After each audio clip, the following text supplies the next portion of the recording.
Hi అండి, ఇవాళ మనం మసాలా పెసరపప్పు కర్రీ ఎలా చేయాలో చూద్దాం రండి.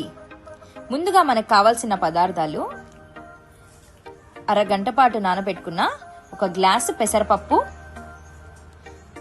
ఇక్కడ గరం మసాలా దినుసులు, లవంగ, ఇలాచి, దాల్చిన చెక్క, బగారాకు, షాజీరా, ఒక 2 టమాటాలు కట్ చేసి పెట్టుకున్నవి, ఒక ఆనియన్, 6 పచ్చిమిర్చీలు, కొద్దిగా కొత్తిమీర, కొద్దిగా పుదీనా, అలాగే కరివేపాకు. ప్రిపరేషన్లోకి వెళ్ళిపోదాం రండి. ముందుగా స్టవ్ వెలిగించుకొని బాండి పెట్టుకుందాం. నూనె ఒక 2 స్పూన్లు వేసుకుందాం. నూనె కాగాక గరం మసాలా దినుసులన్నీ వేసుకోవాలి. వేసుకొని కాస్త కలుపుకుంటూ ఉండాలి. గరం మసాలా దినుసులు కొద్దిగా వేగాక దాంట్లోకి మనం ఆనియన్, కరివేపాకు, అలాగే పచ్చిమిర్చి వేసుకొని కొద్దిసేపు వేయించుకుందాం.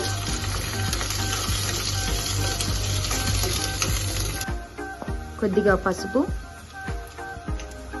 అలాగే కాస్త ఉప్పు వేసుకొని వేయించేసుకొని 1 స్పూన్ అల్లం వెల్లుల్లి పేస్ట్ వేసుకొని వేయించుకుందాం.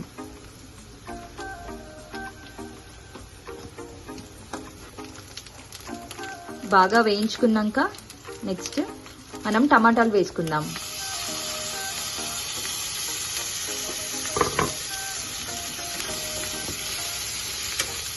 టమాటా బాగా మగ్గించుకున్నాక కాస్త కారం, కొద్దిగా ధనియాల పొడి వేసుకొని బాగా వేయించుకుందాం. ఇప్పుడు ముందుగా మనం నానబెట్టుకున్న పెసరపప్పుని ఇందులో వేసేసుకుందాం. దీంట్లో కొద్దిగా నీళ్లు పోసుకొని మూత పెట్టేసుకొని కాసేపు మగ్గించుకుందాము.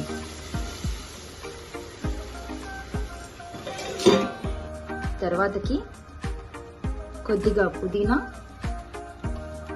కొద్దిగా కొత్తిమీర వేసుకొని వేయించుకుందాం.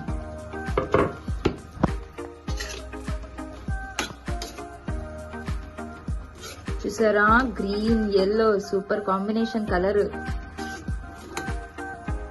యమ్మీ యమ్మీగా కర్రీ రెడీ అయిపోతుంది.